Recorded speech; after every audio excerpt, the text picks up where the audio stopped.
Welcome to our sunset safari. My name is Tristan, and on the vehicle today I have got Craig.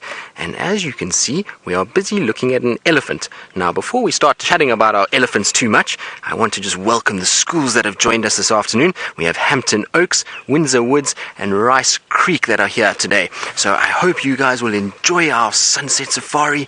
And remember that you're more than welcome to ask lots and lots of questions. So you can just ask your teacher to send us through the questions, and we'll try and answer as many of them as we can for you. For all our other viewers that are joining us this afternoon, a warm welcome as well. Remember, you guys can also interact with us. You can use the hashtag SafariLive on Twitter, or you can send your questions through to questions@WildEarthTV.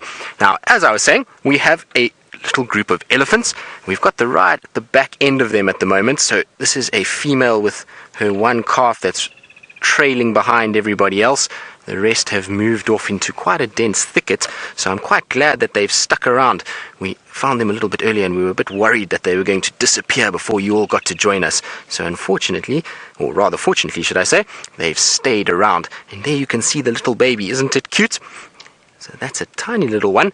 It's probably now already about 3-4 years old, but it is still very, very small in comparison to its mommy at the back there. And you can see that these elephants are busy feeding away. They're eating like crazy. And that's because elephants have very, very bad digestive systems. So they're going to be eating all day long, because what they eat, they only digest about 40% of it. So a big elephant calf or female like that, she'll be able to eat easily 200 pounds of grass a day, which is a lot of food. Alright, so we're going to sit with our elephants a little bit longer and see what they get up to. And while we do that, I'm not the only one out here, so let's go across to my friend Jamie, who's busy walking through the bush. Hello and welcome on our sunset safari, where after 3 days of rain we finally have a little bit of sunshine, which means of course for us we can get back out on foot and out of the tent and start causing chaos elsewhere rather than with all of the James's stuff. Our very warm welcome to all of you. My name is Jamie, and this afternoon, carrying the new and improved bushwalk backpack, is Liam. So Liam, you happy about the new backpack? Yeah, absolutely. And most especially a very warm welcome to the 3 schools joining us this afternoon. I hope you are really, really excited to see some amazing things. You've already seen elephants with Tristan, which is one of my favorite animals to spend a bit of time with. So I'm feeling a little bit jealous. But I don't think that feeling of jealousy will last for too long, because the wonderful thing about being out on foot in this amazing wilderness is that you get to see some things that you might not really see from the vehicle. And that's because when you're up in the vehicle, you're up at high, you're tall, you're making noise all the time. Whereas if you're out walking in the bush, it really sort of sharpens your senses. You're constantly listening to the sounds around you, listening for the various animals, and of course it means you can find all sorts of bugs and insects. Now, Summer, you want to know what our favorite animals are. Oh, Summer, that's a difficult one. It's really, really hard to choose. If I had to pick one, Summer, I would say probably a rhinoceros. I really, really like rhino. I find them fascinating, and I've spent a lot of time working with them in the past. So I really like rhino. I love to spend time with elephants. And I also really, really like spotted hyena. Now, spotted hyena are always cast as the bad guys, but they're actually really fascinating animals, and they're also super, super intelligent, which is why I enjoy watching them and watching the dynamics in between the different members of the clan and the way that they interact with each other. So good question, Summer. What is your favorite animal? That is what I would like to know. What is your favorite animal? Is it an animal that you find where you are, or is it perhaps an animal that we get to see out here on the daily basis? Now, you have a very exciting safari plan, because it's not just Tristan and it's not just myself. There is another lady who would like to say hello, and her name is Tayla.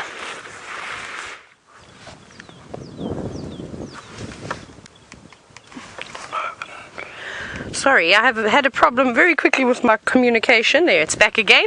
Hello everybody and welcome. My name is Tayla, and well, you're looking at some kudu, and we are, well, having a wonderful time. Yes, that was very interesting. I apologize there. My communication went for a quick minute. The gremlins on this road are horrendous, but like I said, I'm Tayla. Brian, who's actually the star of the show, and have a look what he's got on his thumb. How cool is that? Now, all of you who are watching from the different schools today, what do you think is on Brian's thumb? I'm not going to tell you. It's a vegetable, though. I'll give you that much. So what vegetable do you think is sitting on top of Brian's thumb? I wonder what it is. Should we have one more look at those kudu? I'm going to see if I can just get the communication going again. Yes, I hope so. No, it's very, very intermittent at the moment. Here we go. I think I'm back. Let's hear if Rebecca says anything. But these are kudu. This is an antelope. It's quite a large antelope. It's one of the bigger ones that we see around here. I am back. Thank you, Rebecca. And it's a female. It's a girl kudu. And you can see she's actually climbed right on top of a termite mound. And she is now scanning the area because the vegetation is very thick over here at the moment in summer. And she's looking, or just keeping an eye out to make sure that there's no lions and leopards. Diana, hello to you, wondering what is the weather like? Well, we're in summer at the moment, and it's our rainy season. So we've actually had quite a bit of rain over the last few days, but I'm too scared to say it too loudly. It seems as though the clouds are lifting. We can see a little bit of blue sky, and it's actually quite warm today. It's heating up nicely, but sadly, it's quite humid. So there's a lot of moisture in the air. But there's a bit of a breeze. You can see all the trees are blowing around today. And hopefully it doesn't get too much more windy than this, because if it does, animals don't like it very much, and they may go and hide away in the thick bushes, which we don't want, because we want to be able to show all of you our wonderful animals that we have out here. And you see she's got very big ears, and hopefully the next time we find a kudu, it will be one that's a little bit closer to the road, so you can see all the details that they have on their body, because they're really beautiful. Big ears, so she's looking and listening at the same time. Here we go. Something's caught her attention behind her.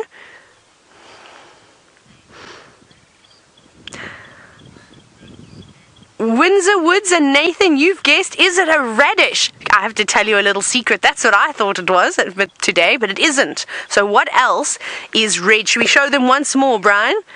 Have another look at the thumb. There it is. He's coming. Yeah. Look at him.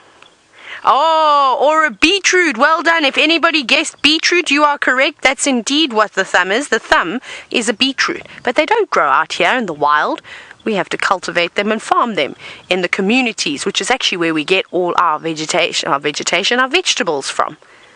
Isn't that lovely, though? What do you think? Should we see what else is down on this road?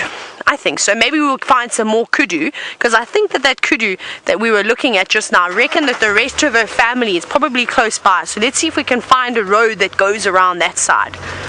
Now remember, if you've got any questions about anything, about going on a safari or any of the animals you've seen so far, ask your teachers. And well, I think it'll be, hopefully you'll learn lots and lots from us today. But Tristan has got my most favorite animal in the whole wide world, which is the elephants. Let's go watch them and see what they get up to. Well, I can't agree more, Taylor. It's one of my favorite animals too. They are very, very, very, very cool animals, and I think most guides have a very soft spot for elephants. They are so intelligent, and they are quite playful and full of fun as well, so really cool animal to see out on safari. Now unfortunately these elephants are disappearing a little bit. You can see they're going into some thick vegetation, and it's probably because it's getting a little bit warmer now, so they're looking for some shade. So, Michaela, you want to know why is the elephant's tail flicking?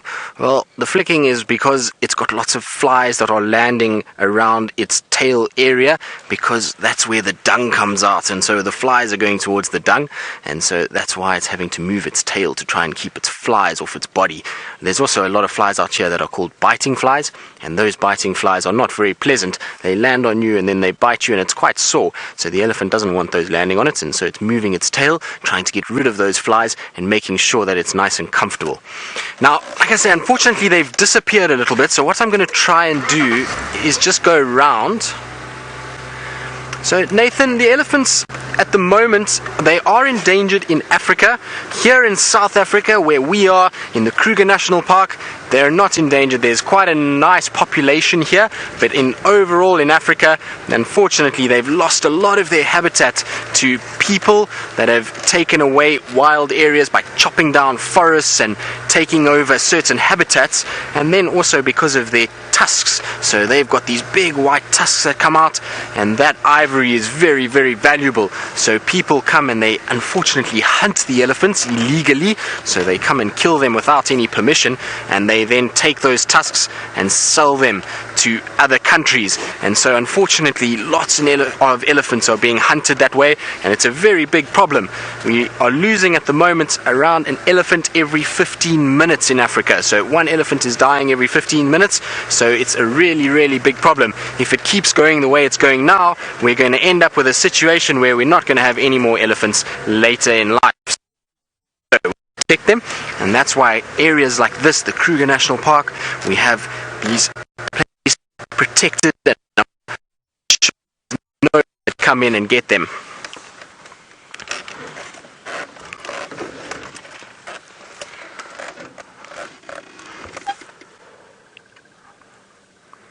So we're very, very lucky that we have these wildlife areas to be able to look after the elephants. Now you can see there we've got a really beautiful brightly colored bird. So it's called a woodland kingfisher. And look at those really bright blues. Now this is a little young bird. You can see on its face it's got a bit of mottled coloring. Oh, it's come down and grabbed something. And there we go, back again. What's it got there, Craig? It's managed to get itself a piece of grass. I think it thought it was an insect, but there's a piece of grass there, so I don't think it managed to... Oh no, wait, there we go, there's the little beetle. So it's managed to get itself a little beetle. Now these woodland kingfishers are ferocious predators. They go after all kinds of things, from beetles to termites to grubs and even up to small little mice. So they really are quite something when it comes to hunting. Alright, so we're going to try and see if we can find these elephants again and see where they are, and while we do that we're going to go across to Tayla.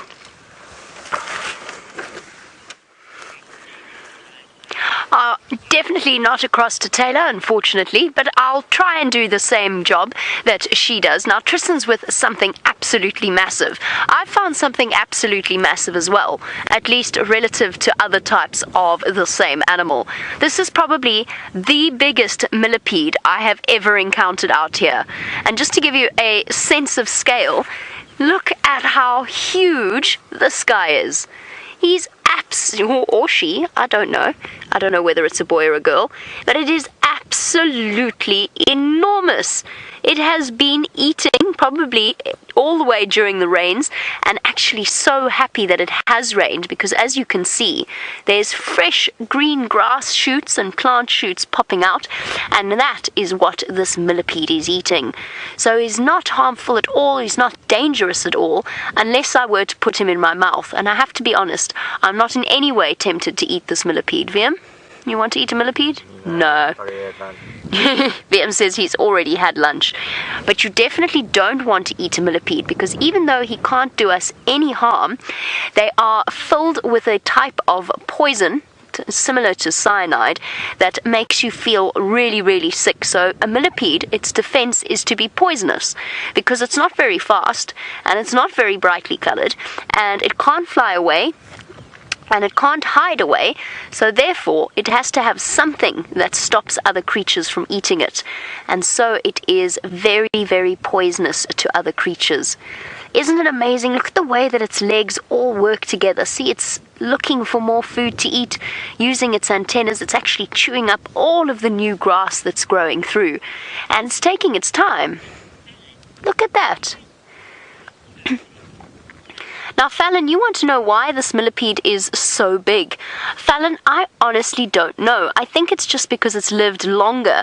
I think it is quite a big species of millipede, so this type of species that it is tends to grow quite big. But this one's absolutely huge, and I think it's because it's managed to escape being eaten by predators and other things, so it's actually had time to grow this large. And it really, really has grown absolutely huge. I don't know if you can see clearly, but I can actually see the way that it's using its front legs to shovel the plants into its mouth. So just grabbing them and pushing them in. So it's a complete herbivorous creature. It only eats plants, unlike its cousin, the centipede. Now, one of you asked me whether or not, what my favorite animal is. Well, my worst animal is something called a centipede, which is the cousin of the millipede. We're going to leave our giant millipede to eat its lunch, but Taylor's got a creature that might just run away.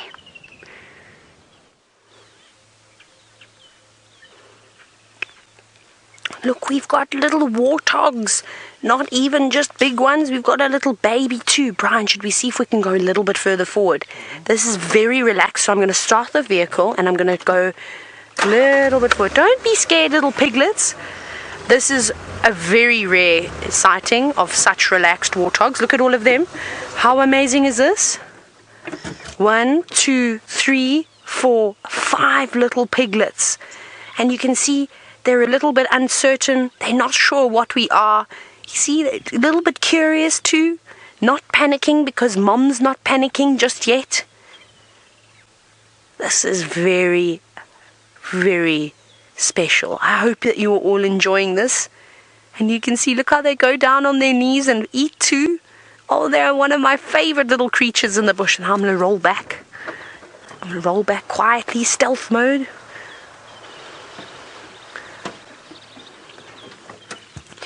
Now, speaking about, well, one of my favorite animals, Braden, you were wondering what is the most popular animal. And I think in terms of numbers, it has to be the impala. There are so many impala out here. But look, Braden, look at this warthog and look how that bird is just sat on top of its back. Now, that bird is a very special bird too. That is called an oxpecker, and they do all the cleaning in the bush. And we'll see if we can get another view of these warthogs. They might come out behind the bushes again. But we'll keep an eye out. For the moment, they're very much hidden. But they don't just sit on the warthogs, they sit on the impala. And I'm going to have to move forward again for you so I can show you an impala. But they are beautiful, so you'll see we're just going to jump a little bit. There we go. There's 2 impala for you, 2 big male impala. And we've got a bachelor herd here. So a bachelor herd means that it's just the boys. And the boy impalas have got the big horns, whereas the girls don't have any horns at all. And you can see he's tussling with a tree at the moment. It looks like he's actually going to a fancy dress party. Look at that. He's wearing a mask in the form of a guarri leaf. And I often see males doing this, sort of sparring with the vegetation and playing around with it. But you also see other animals doing it too. So there's an animal that's called a blesbuck, or it's also a type of antelope. They've actually got these big glands just below their eyes, and the warthogs are coming towards that impala. This is going to be beautiful. There she is again. He's not bothered by her. And they have these glands, and it secretes a very sticky, oily substance, and that's how they mark their territory. Now, looking again at this warthog that's got all these tiny little piglets behind her. Isabel, you're wondering how many piglets can a warthog have? They commonly will have about 6 pigs, maybe pushing it to 8 sometimes, but not usually 2 more than that. But it's very sad. Unfortunately, not all of these piglets are going to make it to adulthood, and that's just because there are lots of animals out here that would find a little warthog piglet a very tasty treat. Remember, there are leopards, there are lions, there are big eagles out here, there are even snakes that would eat something small like this. And that's why the warthog has so many piglets, is so that they've got a chance to survive. It's like a taxi. That bird is using the warthog as a taxi. Something gave them a little bit of a fright, and you see how they just ran off, but not running, thankfully not running off in a big dash. Now, oh, I've gone blank, sorry. There we go. Doug, so Doug, you're wondering if a warthog is a herbivore. I would say that they're probably omnivores. They're not like their cousins, the bush pigs, which are like wild boars, I suppose you could say, and they often feed on carcasses, but they're eating the maggots, the fly larvae. And warthogs, I'm sure they'll eat a couple of grubs every now and then. I've never seen a warthog scavenging before, but I have heard stories. Listen to that. Did you hear that noise? All that chirping? That was oxpeckers. So that bird that we saw riding on the back of the warthog, that was his cousins just flying past, obviously going to find another animal to sit on. No? It sounds like they're coming back. And that's what they'll do, is they'll fly round and round looking for their next target to sit on. But they've disappeared now, sadly, behind all of the bushes. Oh no, they're still moving.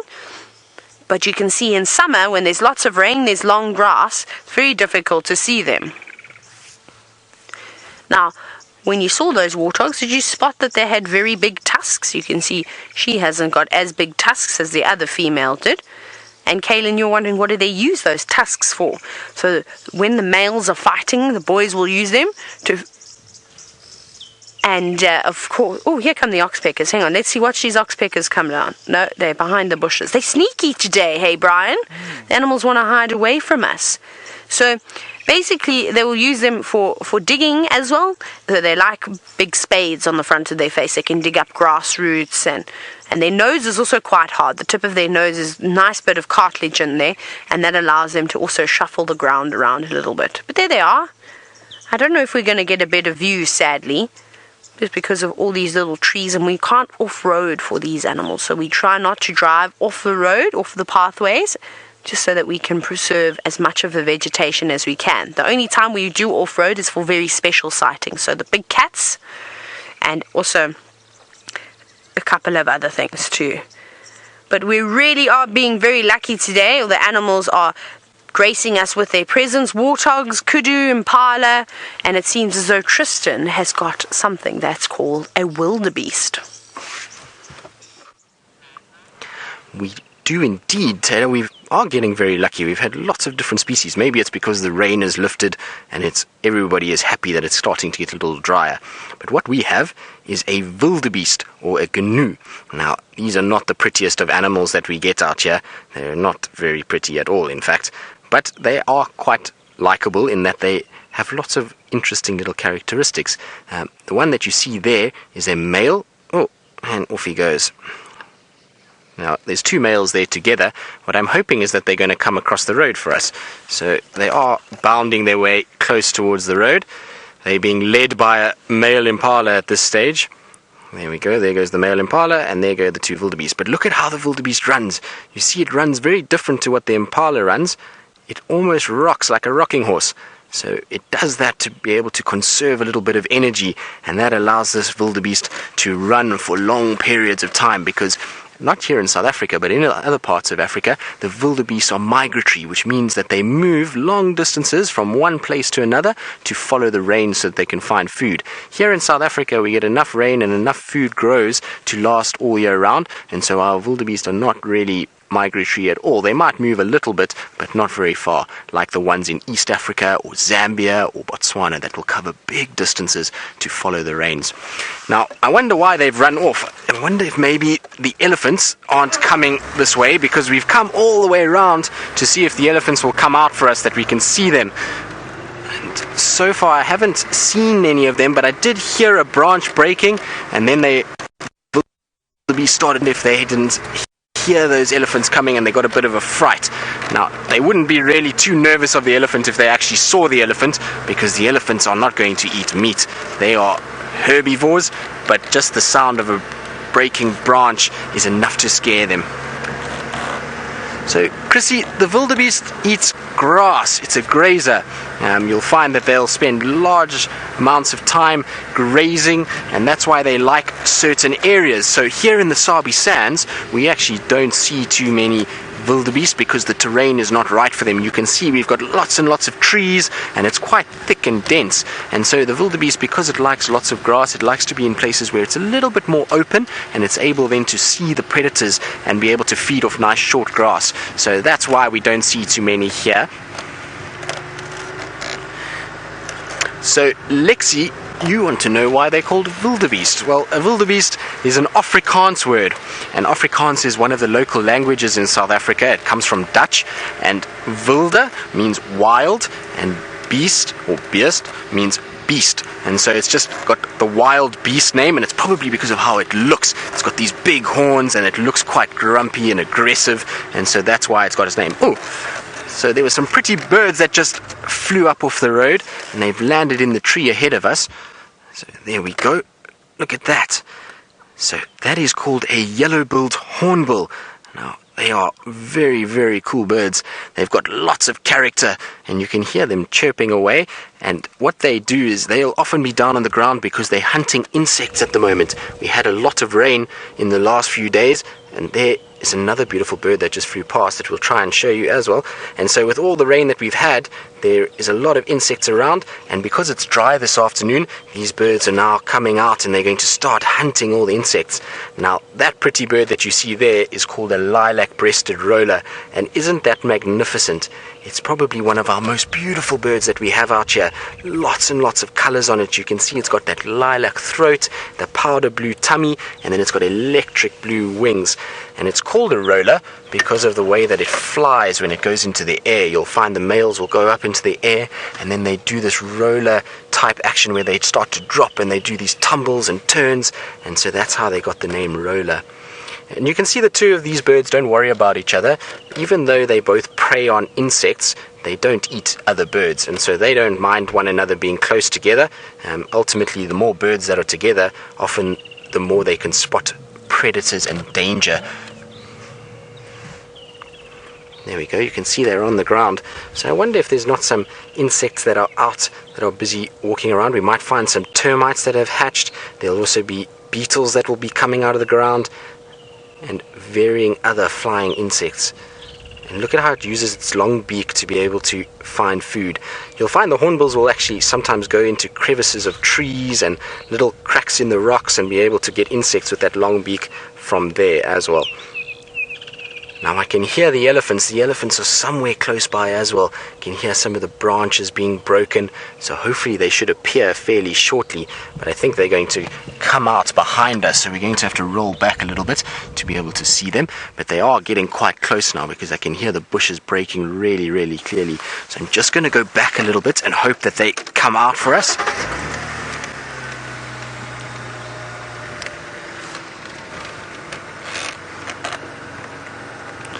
Alright, so we're going to see if we can just wait patiently for the elephants to come out. And while we do that, we're going to go across to Jamie and see what she's managed to find on her walk. Speaking of elephants, imagine that you are an absolutely massive elephant, and it's been raining for 3 days, which means that the ground is a little bit muddy, but you're not too worried because you're walking on what feels like pretty solid ground. And you step over here because that's where his tracks are, and then you step over here, bearing in mind an elephant's tracks are like the size of dinner plates. And then all of a sudden this poor elephant stepped onto solid ground. Oh! And the ground sunk away beneath him. This is crazy. It just goes to show how heavy this particular elephant is, that it sunk into the mud this deep. And what's also amazing about it is that the mud was only squishy enough, that's the only word I could think of, it was only squishy enough for this elephant to have fallen in here. So this, everybody, is an elephant footprint. This is where an elephant stepped on the ground and the ground collapsed underneath him. And just to give you an idea of how big an elephant's footprint is, I'm pretty sure, I don't want to disturb the spider that's in there. Yeah, I can fit inside where this elephant stepped. Admittedly, not particularly comfortably, but I could definitely fit inside this elephant's footprint. But just imagine what that elephant must have been thinking. I'm sure you've all done it. You know when you walk downstairs and you think that there's one extra stair, or you don't realize there's another stair, and all of a sudden the ground disappears underneath you? That must have been what that poor elephant felt like. You can just imagine how strange it must have been. There you go. Camilla, you want to know how much do elephants weigh? Well, for the females, not too much, only about 6,000 pounds, 7,000 pounds or so if it's a slightly older female. For a male, you're looking at potentially close to 10,000 pounds. And I'm pretty sure that this was a male, judging by the size of its footprint, just because its foot is so huge. So I think this was a male elephant, and I think it was a very surprised male elephant. Close to 10,000 pounds. So females 3 or 4 tons when they're adults, males 5 or so tons. The record for an elephant was 12 tons, which is close to 25,000 pounds. That's huge. That's a lot heavier than myself and VM combined, and a lot of other things as well. Now, we found something else to show you, something that might make some of you get a little bit scared, but you shouldn't be too scared of them because it's actually not in any way dangerous. It's actually quite beautiful. This is called a garden orb spider. And this garden orb spider has set up her, and I know it's a her because she's so big, has set up her web to catch the various flies and insects that are moving around here. Now, sometimes in these orb spiders, you can see males as well, and the males are probably about 1/10 of the size of the female, sometimes even less. So they're very, very tiny, and they've got to be very careful because she might want to mate with them. She might also want to eat them. So they've got to be very, very careful as to how they approach this particular female spider. And what they'll do is they'll tap out a special rhythm on her web, like a song, like a love song, but for spiders. They'll tap out a special rhythm on the web, and that will try to communicate to her that they are not food. They want to mate with her, and they want to make more baby garden orb spiders. Now, the reason that I know it's a garden orb is because of this serrated abdomen. So I don't want to break her web, but have a look at her belly, have a look at her abdomen where her stomach is. That has got those sort of serrated edges to try and help to camouflage her, and that's what tells me that it is a garden orb spider. Now, she's not dangerous even though she is brightly colored, because often brightly colored things out here mean that something is venomous. And remember, poisonous is dangerous when you eat it, venomous is dangerous when it bites you. So I could eat a venomous snake and be okay, but if I got bitten by a venomous snake, then I wouldn't be okay. Same way I could, if I really wanted to, eat a scorpion, but if it stung me, it would be venomous. Does that make sense? I think so. Now, Hayden, you want to know if all garden orb spiders have stripes? Yes, they do. So all of the orb spiders have bands in some way. So in other words, they've got stripes on their bodies. Some of them are bigger, some of them are smaller. A garden orb spider can get to twice, even 3 times this size. And to give you an idea of scale, I'm just going to pop my finger in there, my index finger. That's how big she is. Now, a garden orb spider can get much, much, much larger than that. And so can a golden orb. So they can grow much bigger, and they all have stripes on them. The golden orbs have got sort of bright red and black stripes. And yes, those jaws could hurt. If you look at around her face, around her mouth, that bite would probably be quite sore if she bit you. But it's not dangerous, so you won't get sick from it. It'll just be a little bit sore. And I've never been bitten by one. There you can see, this is where her food is. Look, she's eating it now. That's amazing. Look, she's eating her spider. Her fly that she's caught. That is so cool that she feels safe enough with us to actually start to feed. Emily, you want to know how many eyes a spider has? Our spiders, of course, have interesting eyes. They've actually got lots. I don't know the exact number that a garden orb has off the top of my head, but they do have combination of eyes which gives them very, very good eyesight. And maybe you can look up later exactly how many a garden orb spider has. I don't know exactly how many, but definitely more than us. And that is a very, very good question. Now, Nina, you want to know what the difference is between the male and the female spider.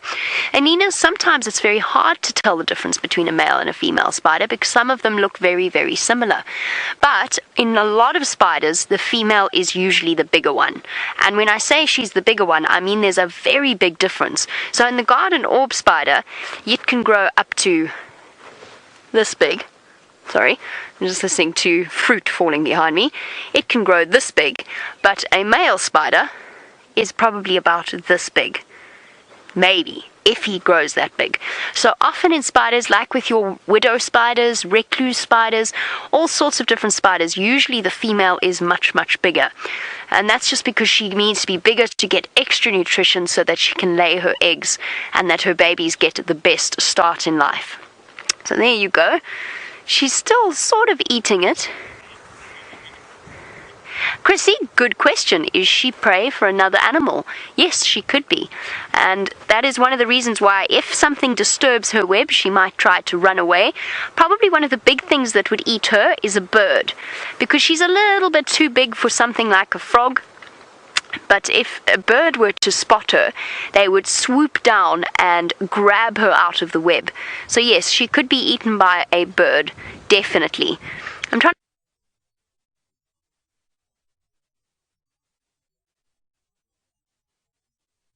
and civets, they all are sort of small predators that might decide to eat a spider. A lot of their diet is made up of insects and arthropods, arachnids. Look, she's grabbing it. I wonder if she's going to wrap it up in her silk to store for later, or if she's going to eat it. Because sometimes spiders do wrap up their kill so that they can eat it a bit later. You can see she's blowing in the wind. It's very, very windy this afternoon. Here she goes, blowing backwards and forwards.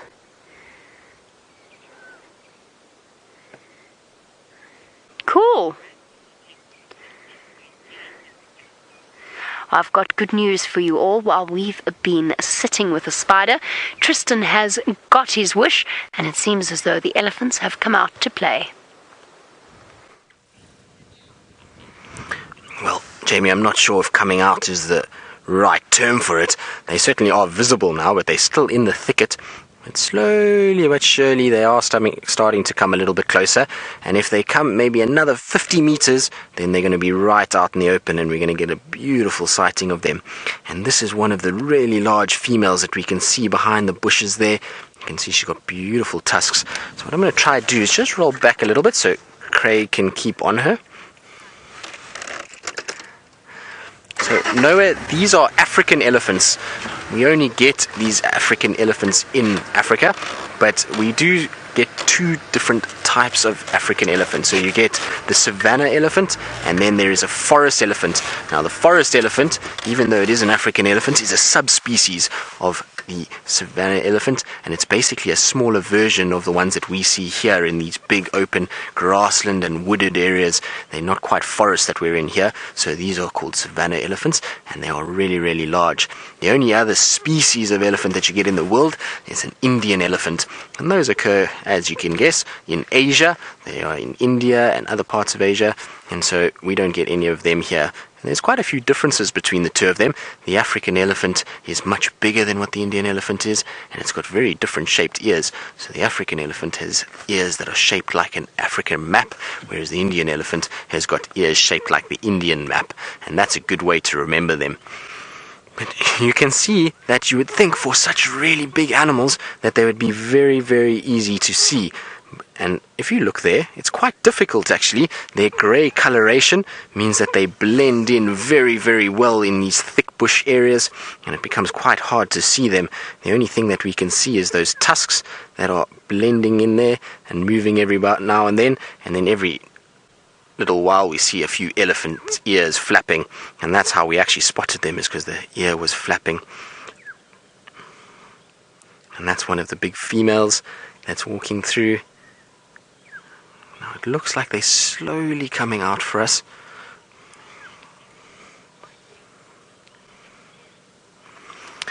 Emily, well, that's a very good question. You want to know why elephants have such big ears. They have big ears for two reasons. One is to be able to hear very well. So when there's sound, they push their ears forward, and those ears act like a big satellite dish. So, you know, if you have TV, you have a satellite, and that will be able to catch all of those waves that produce your TV. And then with an elephant, any sound that comes, it's able to catch all that sound and funnel it into the eardrum so that the elephant can hear much better. The other thing that it does is it helps to cool the elephant down.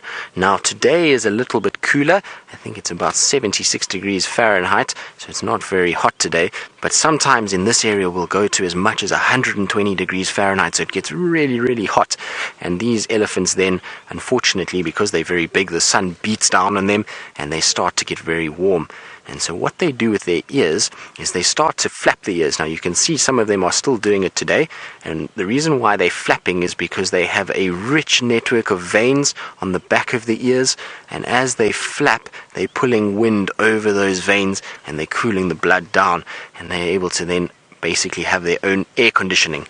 So it's like a radiator of a car. Vistoria, you want to know why the elephants live in herds. Well, the reason is that when elephants are very, very small, and when mom elephants have their babies, the babies are still very vulnerable. So it's very easy for predators to be able to grab the little babies. Things like lion and hyena and leopard, they would be able to go after the little ones. So when they live in herds like this, it means that all the big adults are able to protect the babies together. And because of there's so many big adults, then the predators are scared of coming close to them and they won't really come after the babies, and there's a lot of protection provided. Also, it helps when they go around looking for food or water, then they can all help one another with that. So it's basically just to help each other and to make sure everybody's safe and has a good environment to grow in.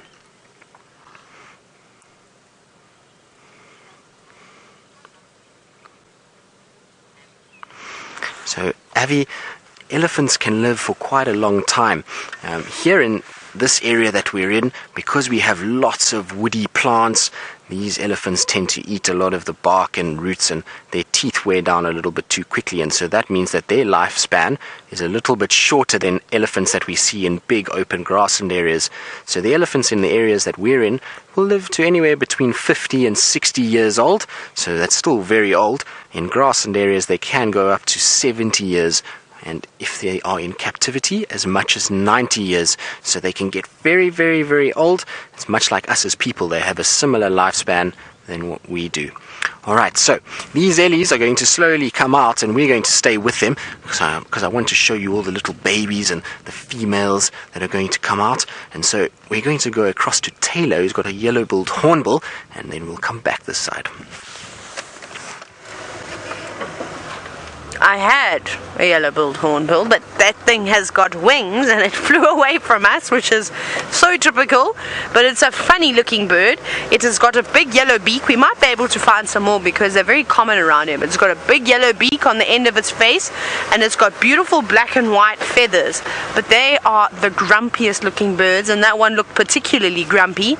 It had its feathers all fluffed up, sitting like this. It looked like an old man who not willing to give any children sweets on Halloween. I don't know. That's what I pictured that bird looked like. Let's see if we can find another hornbill. We're going to look on the trees. We can look on the ground because I've been seeing lots and lots of termites as well.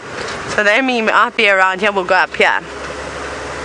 Speaking about those things that have feathers, Isabel, you're wondering what my favorite bird is. I love all birds. However, I think my favorite bird has to be a secretary bird, and I think I'm going to have to show you a photo of a secretary bird. That means I've got to get my mobile device out because the book I have doesn't have real pictures. So let's search for it. Let's go here. We've got to go to S for secretary. Here it is. I have to turn it this way, and let's find a nice picture. And turn. There we go. Look how cool those birds are. That is a pair of secretary birds. And they are massive. They get really, really big. And they like to eat snakes. And one of the things that they specialize in catching is actually catching snakes with those long legs. They've got very, very thick scales on them, so that if a snake were to strike back at them, they have a good chance that the snake's fangs won't penetrate through those tough scaly legs that they have. And they sort of chop with their feet as well. They've got big talons. Oh my goodness. I haven't put my phone on aeroplane mode. I forgot about that. But that is the secretary bird. and it is beautiful. And you see them sometimes. I've seen them only once since I've been here though, and all the way down in the far east in a place called Cheetah Plains, which is an area that we sometimes drive on. Tristan actually might be going there, which will be good because that means he can keep a lookout for you and see if he can find you my favorite bird. But I like them all. Where's the hornbill? Right, now we're going to keep searching for a yellow-billed hornbill because we will find one before you go. They're, like I said, they're very common. They loved this area. But we're going to go across to Jamie now, who's going to tell you a little bit more about the land that we're driving on. Well, hopefully Tayla can find you another yellow-billed hornbill, but at the moment we're walking very slowly through some very thick vegetation. Climbing through, we want to make sure that we don't go bumping into anything like an elephant or a buffalo. We actually saw those elephants that Tristan was looking at. They're not far away from where we are now. And now we're creeping through the thick bush because, as you can see, we can't actually see too far into the bush. So we have to make sure that we're very, very careful. Now, Abby, you want to know how big the area is that we're in. Well, Abby, we're actually in a part of an area that is known as the Greater Kruger National Park. So it includes the Kruger National Park and the reserves all around it that don't fly. Leave me alone. Leave them alone too. That are all part of the same reserve. So there's no fences between them. That is 8.5 million acres that the animals can roam around in. That is 4 million football fields. Essentially, to give you a sense of scale. It's absolutely huge. It's a vast, vast area that stretches all the way to the east and to the north of me, towards Mozambique, and if we go a little bit further, sort of northeast, across to Zimbabwe. So it even stretches into and across country boundaries, so into Mozambique and into Zimbabwe. And maybe you'll be able to ask your teacher to show you a map of just how big the Greater Kruger is. It's absolutely huge. It really, really is. And that is the very cool thing about being out here, is knowing that the animals that we see are completely 100% wild. They don't have any fences, they live wild, they don't get fed, they search for their own food, and so on. And that's what's so exciting about it. Even the insects that we see, or not see, as the case may be this afternoon. This is my least favorite tree. It's called a monkey orange tree. And the reason I don't like it is because where one grows, lots and lots tend to grow. So those are all monkey oranges stretching as far as the eye can see. And they make life a little bit difficult for us because they grow in thickets. We're going to go continue on our stroll and walk away from Tristan's elephants, but he's still with them and he doesn't have to go anywhere. So let's jump back onto his vehicle. Indeed we don't, Jamie, and it's great. They are just about to come across the road now, so we're just in the right place to watch all of them come across and watch all the little babies follow their mom. So it's going to be really, really nice to see. And I think it's a good idea that Jamie starts moving because these elephants are moving quite quickly as well. So we're just going to park off here. So I'm sure we'll start to see some of the adults appearing first. The big matriarch, which is the one in front, and then the little baby there you can see is just following behind its mom. So Chrissy, you would like to know the difference between male and female elephants. Well, males are a lot larger than the females. They tend to be much, much bigger, but they also have a very different head shape. They have a head shape that is very rounded in front, whereas the females will have a very angular, pointy head shape. It almost looks like the edge of a table. So that's the real easy way to tell the difference between the two of them, but then also the size. And then the other difference is the tusks. The female tend to have long, thin tusks, whereas the males will have much thicker, broader tusks that are often quite short in this area. In other parts of Africa, they'll be quite long. Sadie, you want to know how long the tusks can grow. Well, I think the record length for a set of tusks is about 2.5 I think it's about 2.5 meters. So that would be, I think, somewhere around, must be about 7.5 feet, 8 feet, somewhere there, maybe more. I don't know if Rebecca can just convert that quickly for me, and then I'll be able to tell you exactly how many feet that is. But they are very, very long. It's when the male will stand at his tallest and the tusks will basically touch the ground. That's how big they'll be. So very, very. So Rebecca, it'll be about 2.5 meters, somewhere around there. Now they are just slowly starting to come out. The first one that went across was a young male. So there we go, 8 foot, around that area. So very, very big. I'll have to get the exact size for you and I'll tell you a little bit later. But the first one that went across was a little young male. Now they're often the cheekiest ones. They have lots of attitude, and so that's often why they go away from their moms and do their own thing. They're often running around at the back of the herd and in front of the herd. So that's why it's probably crossed. You can see the babies are far more patient. They wait for their moms to go across and to make sure that the path is clear before they go over this open section, because they know when they go over the open section that they really are exposed. Anything can see them, so they wait for the moms. Daryl, you want to know if anything will hunt an elephant. Well, there are things that will hunt elephants, but not when they become adults. The only thing that will hunt an adult elephant is a human. But in terms of baby elephants and sub-adult elephants, there are a number of things. So when they're very, very small, you'll find that hyenas and lions are a big threat. There has even been reported cases of leopard taking baby elephants, but that in all likelihood would mean that there was probably something wrong with that little baby elephant, that the leopard was able to get to it before the herd got to it. The other one I have heard of is also crocodiles taking baby elephants. But when they get a little bit older and they start to become sub-adults, then unfortunately the only thing that really can pull them down is lions. And then when they become adults, everything really leaves them alone. They become too big and too strong, and no one wants to take that risk. It's much easier for lions to go and hunt something smaller and less dangerous than to hunt a big adult elephant.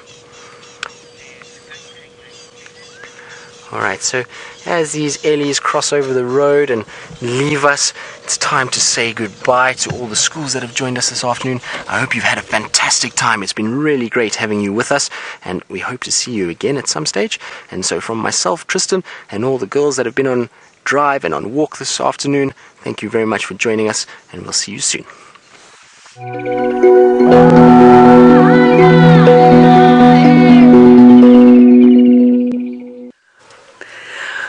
Hello again, everybody. My name is Tayla, and on camera with me this afternoon is Brian and the beetroot thumb, not a radish thumb. It is a beetroot filled with iron. Are you feeling strong today? Full of iron and strong. As strong as the elephants that are walking in front of us? Not that strong. Not that strong, okay. Well, stronger than normal, I suppose. But we've got a beautiful herd of elephants coming down towards the Woodland Dam. Will they splish-splash around in all of this lovely water that has been deposited from the sky? I'm not sure. We're just actually going to have to wait and see. But I hope that they do. I'm very excited. I've been envious all morning that Tristan started off the sunrise safari with such a fantastic sighting of elephants, playing around in the mud, and I was sitting in that tent with absolute envy.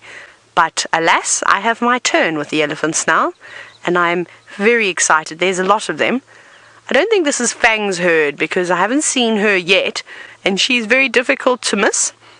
So I think that this is another breeding herd. Come on, turn to the left. Come down to the left. There's lots of lovely water here for you all to play in. And especially with all of these little babies, it'll be very nice. I'm going to call the sighting in on the radio very quickly.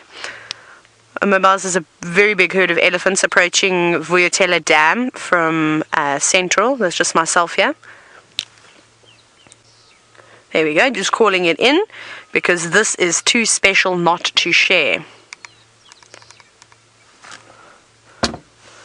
Hello guys, are you going to come down? There comes a little one. No, I don't know if they are. They've now changed their direction slightly. They're sort of moving more northwest now, and Joy, you're wondering how long do these little calves suckle for. So it's actually quite funny. It sort of depends because some of the older calves will actually suckle and will have a sneaky suckle when mom's not paying too much attention. But typically it's for the first, I'd say the first 2.5, 3 years of their life, and then they sort of start weaning off. They might try and have a suckle again. Whether mom will be tolerant of them, I'm not so certain, because it's a very, very common cry to hear out here in the bush is the tantrum and the screams coming from a young elephant calf. But I suppose the gestation period is very long. It's 22 months. So typically they're only having a calf every 4 to 5 years. So I suppose that calf could suckle for a little.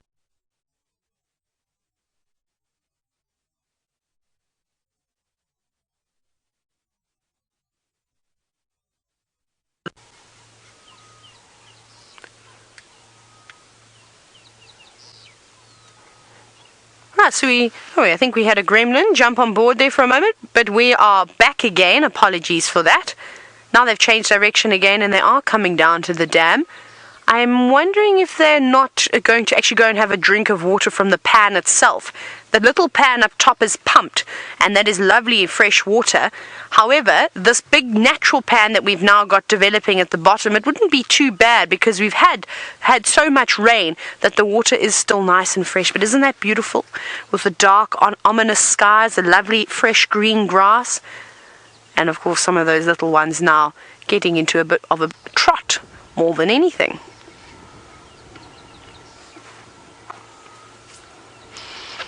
Being very cautious. You can see a couple of the cows putting their trunks up, smelling.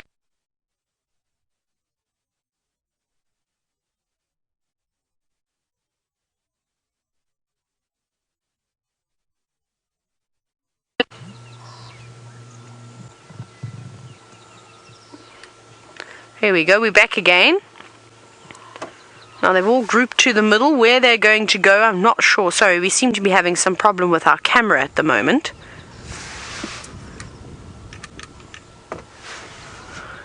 What we're going to do is we're going to need to do a bit of maintenance very quickly.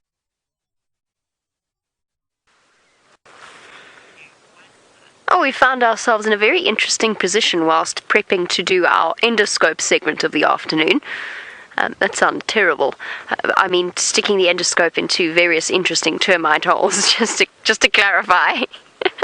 The reason I say we found ourselves in an interesting position is I've just realized that the herd of elephants that one of our vehicles is with is just over there. And in fact, I can see the vehicle's antenna bobbing up and about. I'm not sure who it is. I assume it's Tristan that's with them at the moment. So hopefully they don't decide to come streaming in this direction, because I know it's quite a large herd, and I would prefer to avoid at least being right in sort of their direct eye line. I just want to double check where they are and where they're going. No, it's alright. They're sort of moving parallel to us. There's one big female that's going to pop out in the open area shortly. Alright, now let us see. Oh, that's quite bright. Complete with light, so that we can see down into the termite hole. Herbie, the legendary Herbie, is going to keep an eye on the elephants for us to make sure that they are not coming running into us while we do this, because that would be a rather unfortunate surprise. Please don't come this way, Ellies. I mean, you can, but then we're going to have to not do our endoscope segment. Can we manage this, Veer? Okay. We can try. Alright, let me do this. Let me tuck your pouch here so it doesn't go disappearing. Alrighty. So, different species of termite. Oh no, I did a bad thing. Oh dear, I messed it up. I'm sorry. I completely messed it up. Oh, there we go. I didn't completely mess it up. No, I did. I did mess it up. I completely messed it up. I'm so sorry. I'm sorry. Aha! Okay. Now, the last time we did this, we did it with a stick attached, so I need to direct downwards, right, for the glare. Is that going to help you? And at the same time, try and see. So we're going down into the termite holes of a microtermes species this time, so not the macrotermes from last time. And let's see how they handle our invasion. Here we go. Whoa. Down. Hello. Hello, termite. What is this, and can I eat it? Nope. Okay, I'm going off then. Let's go even further. How far down do you think we can get? Oh, that's a bit nauseating. I'm sorry, everybody.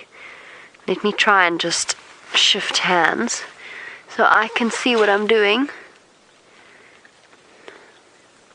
We need a stick, Vim. Hold on.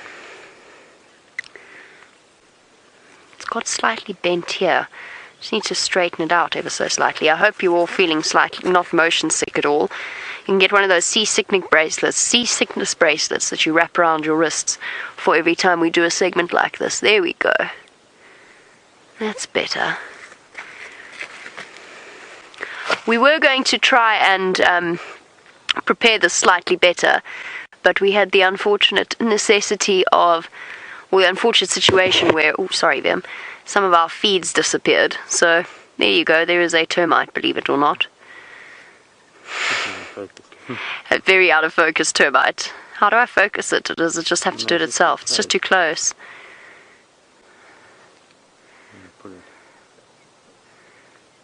There we go. Here's all of our termites. Alright, well, I attempt to figure this out and perhaps find a suitable stick to attach to. Let's go and find out from Tristan whether or not his elephants are coming to squash us. So, we've been really struggling to leave these elephants, Jamie. They've been very cute, and there's one that's right behind us that's just sneaked up on everybody and given us a little huff of air that I think gave Craig a bit of a fright, but the little ones are being so cute. They're busy pushing this fallen over marula and trying to break off the branches and get some leaves. So it's been really quite interesting to watch them trying to negotiate with their trunks how best to get off these leaves. So still stuck with the Ellies at this stage. And there's worse things to be with in life. The elephants really are one of my favorite animals to spend time with. So it's been very pleasant this afternoon.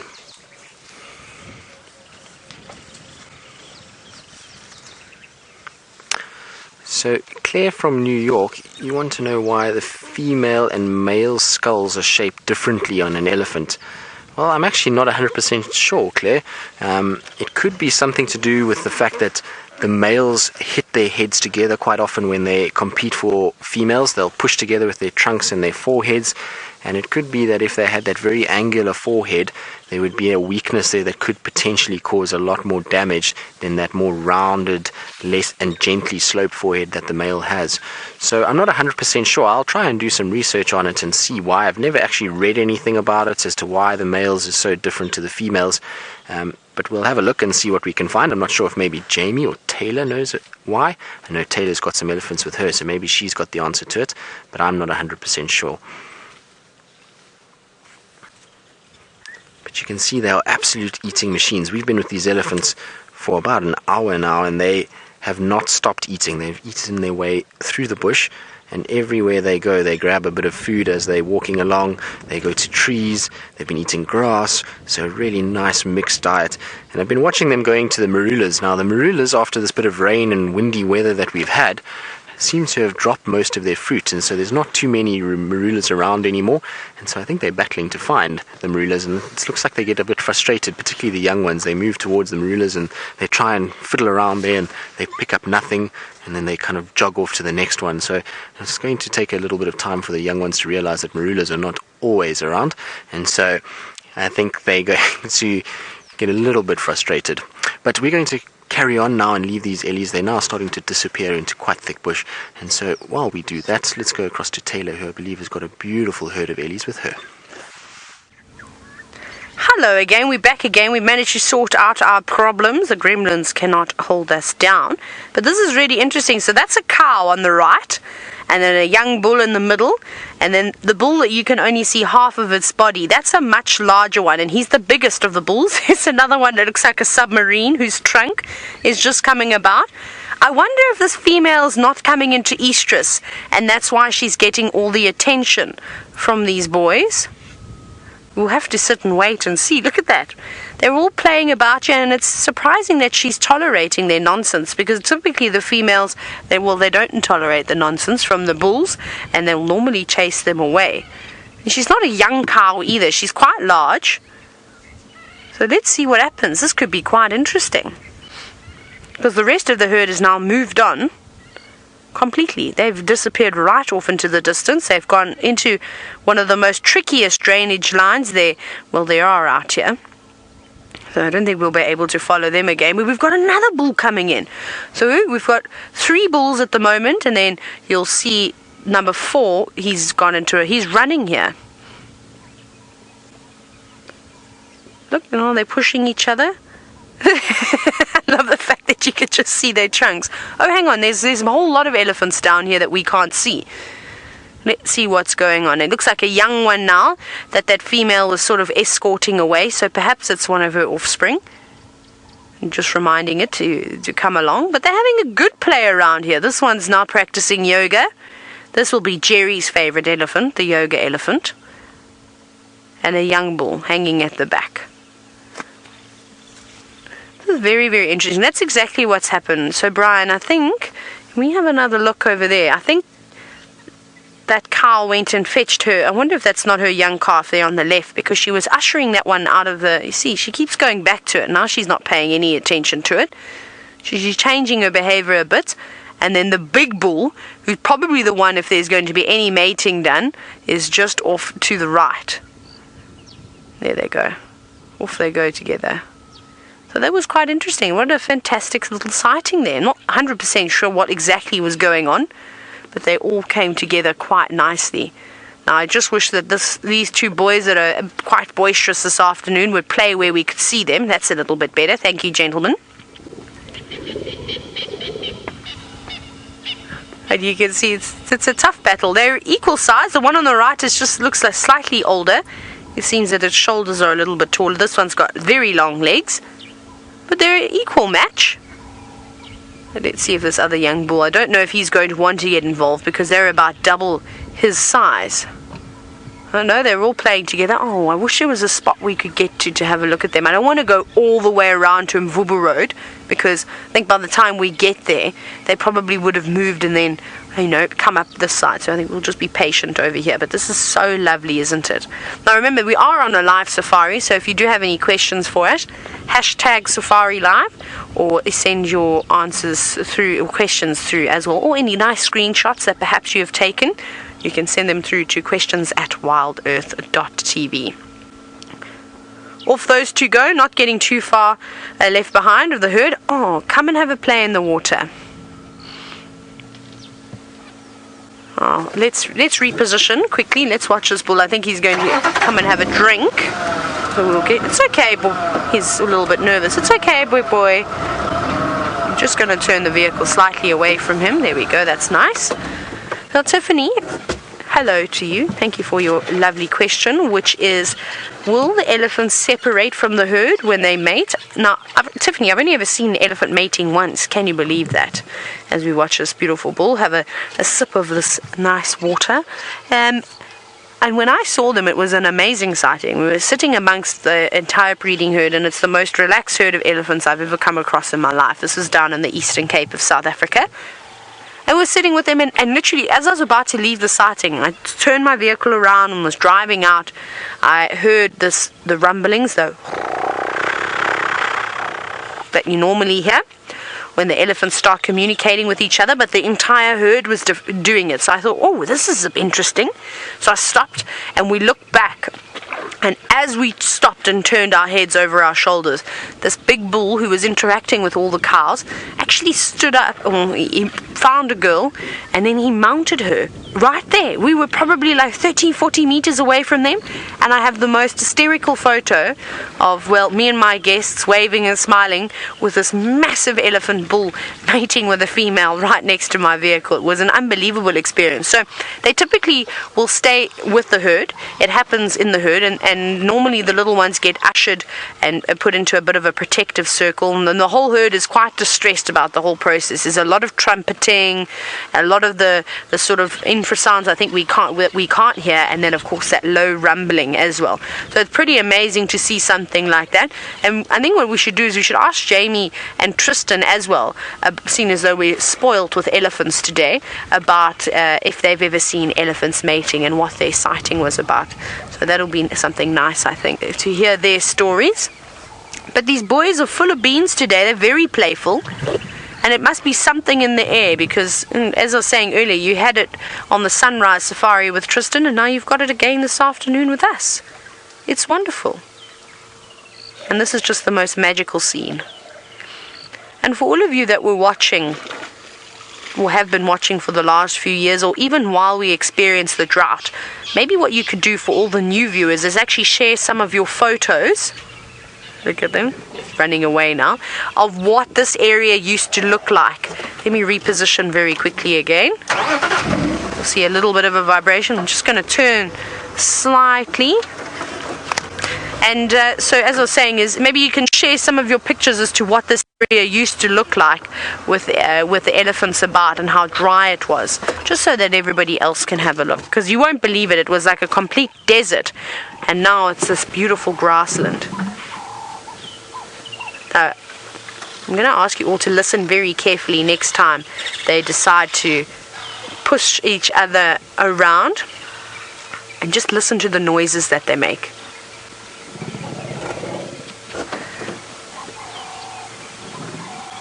Oh no, that's the bar from the roof, I apologize. And we're about to get wedged in between the bar and then also the tree. Should we catch up with them? I think let's catch up with them. They're pretty relaxed with us, so I'm not too worried about them.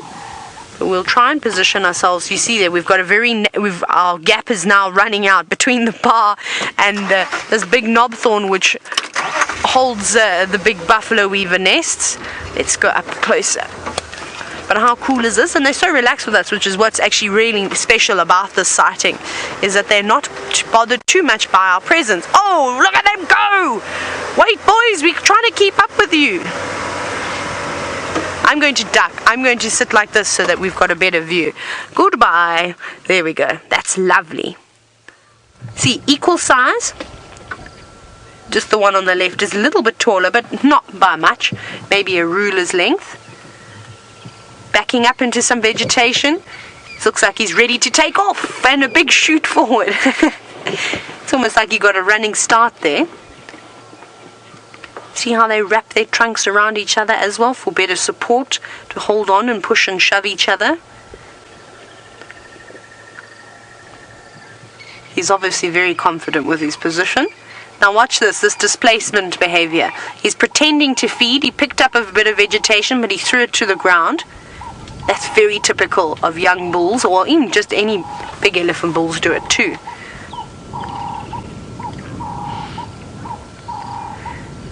Now this may look a little bit rough, but I can promise you that this is all just playing.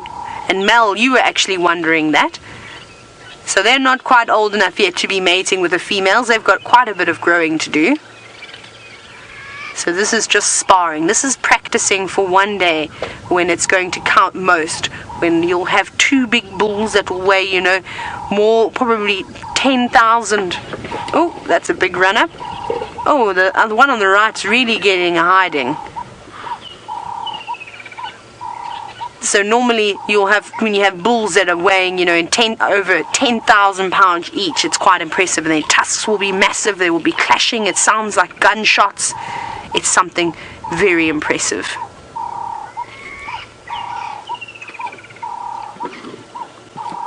I just love it. You've got the turtle doves in the background shouting about. What are you going to do with that small piece of vegetation? You're going to throw it at him. And I don't know if any of you have ever seen when elephants fight like this. It's common that they'll pick up vegetation, and I've seen young bulls actually pick up logs and throw them as well, which is quite comical. And off they go, back there, coming back towards us again. Come on, boys. Look at that. How can the largest land mammal in the world hide behind such small plants? Isn't that just unbelievable? Now we can just see a tusk and an eye. Please don't go down into the drainage again.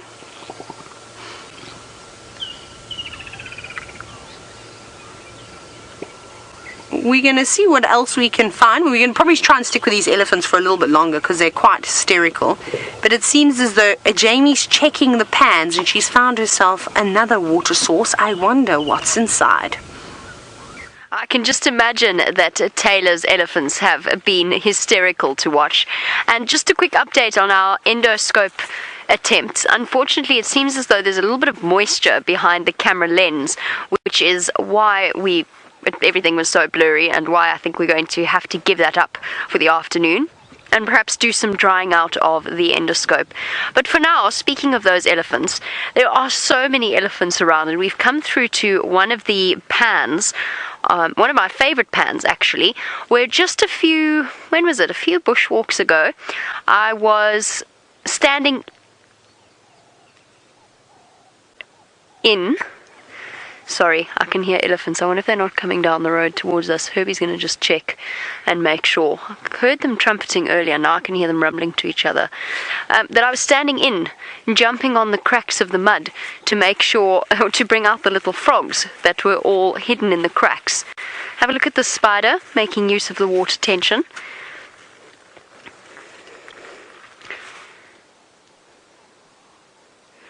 I heard the elephants trumpeting earlier.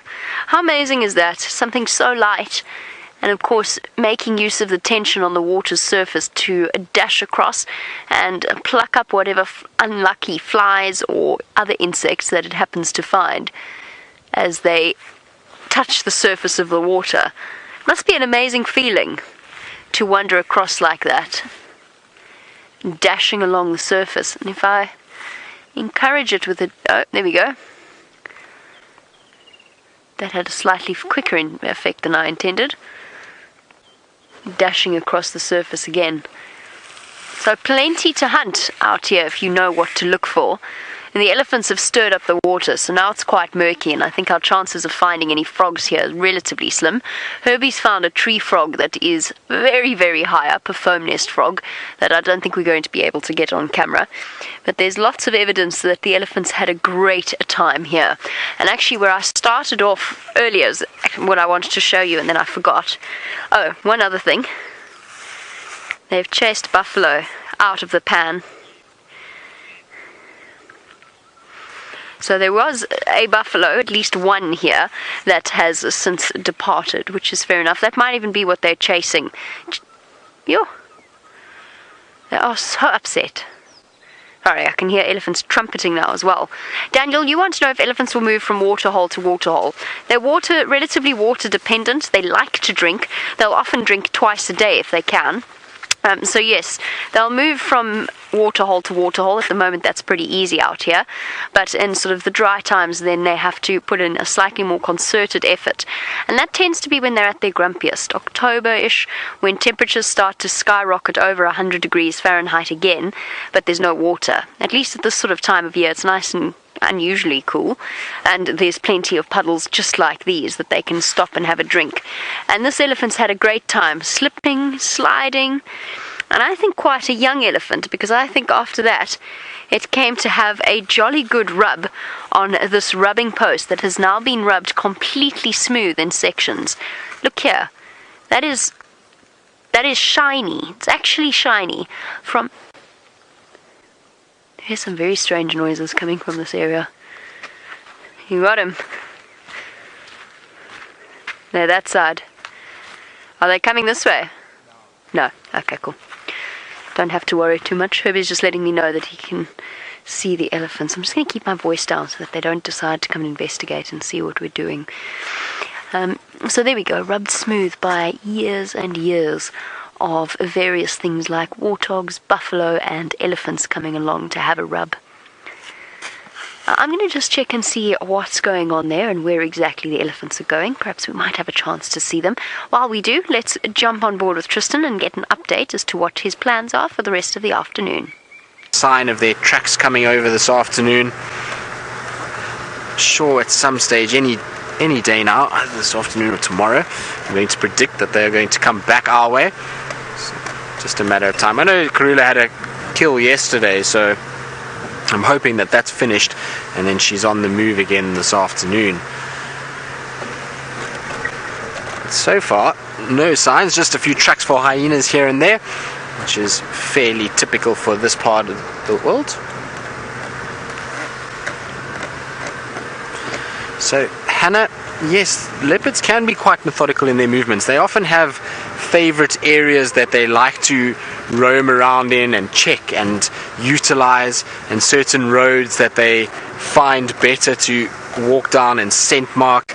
And so there's certain areas for different leopards, and we know that they often follow the same route, as particularly if they're on a scent marking patrol. And so now, after the rain that we've had, I would imagine both our dominant male and Karula will be out and scenting again, just to make sure that they firm up their territory so no other cat comes in while they've been somewhere else, and while it's rained and now washed that scent away. They're going to just have to make sure. So yes, they can be quite methodical in their movements. It's not at times surprise us and go in strange directions, but they can often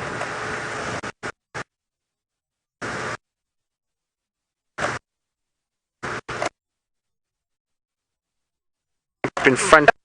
So I want to just have a look here quickly.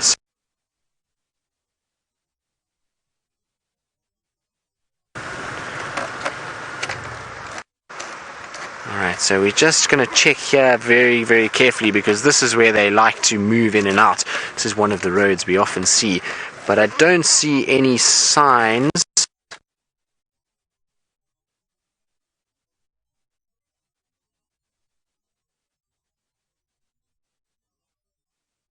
Tristan has disappeared off your screens. We do apologize for that. He might have been cut off mid-sentence. As you know, live safari, the occasional attack of the gremlins, it's a pretty good sort of balance that I think we've managed to achieve. Every now and again we lose someone. That sounded terrible as well. Every now and again somebody's signal disappears and then it comes back again. But definitely the price that we pay for bringing you live safaris from essentially the middle of nowhere. So these buffalo came from this area, which is why we're walking back in this area, because we don't really want to get stuck between a buffalo and a herd of elephants that were chasing the buffalo. There you go, Herbie. I did some too. Herbie's been busy moving the elephant branches off the road. I thought I'd help. And that one was definitely of a suitable size that it didn't result in catastrophe and my falling over. But yeah, we're just putting some distance between ourselves and the elephants chasing the buffalo, just because, well, it just doesn't really need to be explained. Generally you'll find that when one animal chases the other, there's very little attention paid by the various animals as to what's going on, particularly in situations, as Warrior's asking, where the animal concerned has poor eyesight. Warrior, yes, certain animals obviously have poorer eyesight than others, so buffalo are not particularly well sighted. They struggle, they'll see movement quite clearly, but as general rule, they're quite scent and hearing based animals. Elephants as well. Elephants have relatively poor sight. They quite well. The babies, interestingly enough, can see much better than adults. Written down, I promise you it's true, because I've seen it from experience.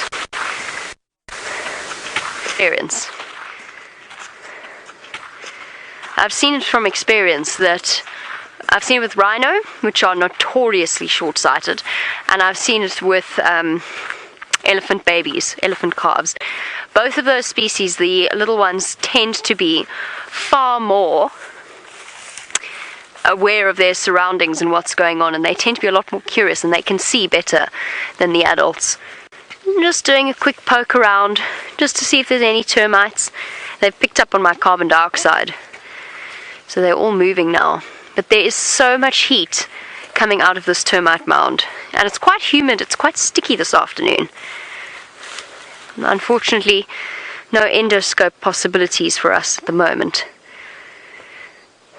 There we go, adding to their chimney, as they always do, and in this sort of weather. Lots of soldiers to make sure that they're defending the sort of the most vulnerable part of the termite mound. Okay, I feel as though we've done enough on termites though. I think we'll leave them be. Go and see why the cisticolas are hopping about in that tree and calling.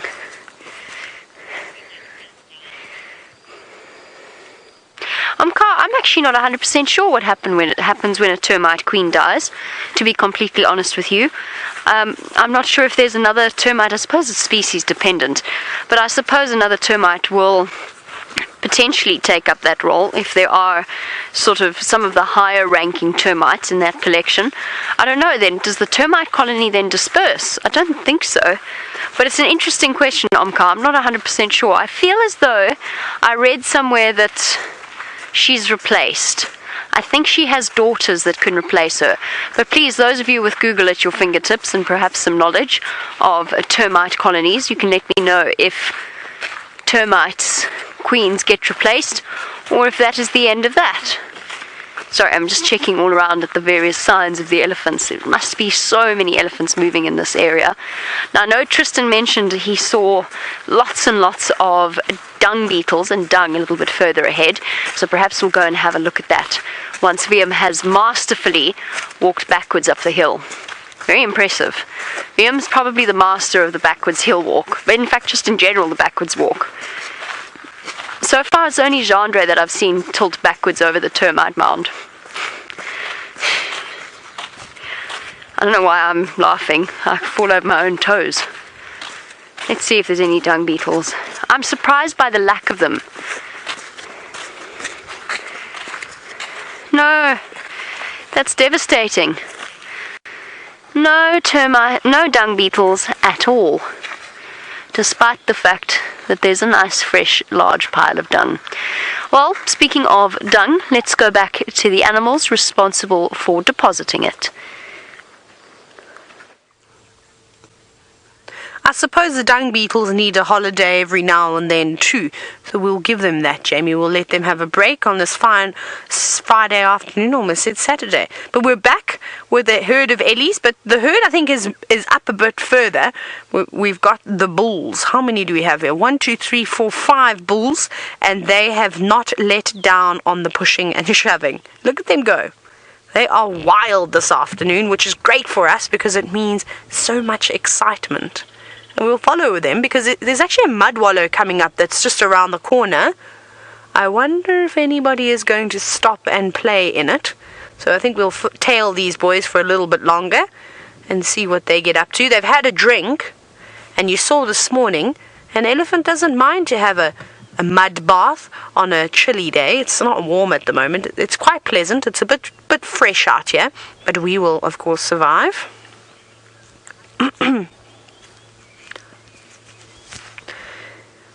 Now we can see that these boys are sort of hanging back from the main group of the herd, and Dries, you are wondering exactly that. At what age is it that these bulls will leave their birth herd?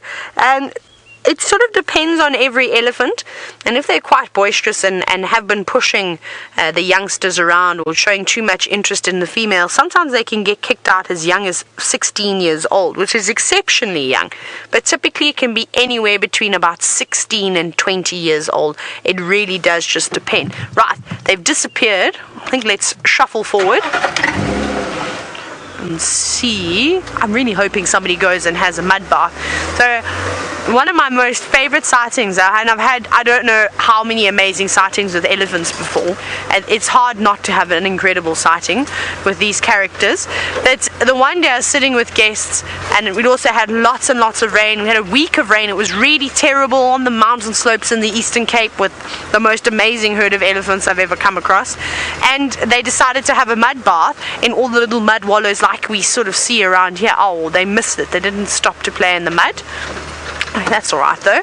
And we had this group of Ellies come right up, and we'd actually parked next to a mud wallow, and they approached us from far away. We watched them coming out of the thicket. They had a mud bath right next to us. We got covered in mud. It was the best day of my life. I was so excited. I had a guest turn around and say to me, "I'm never washing this shirt."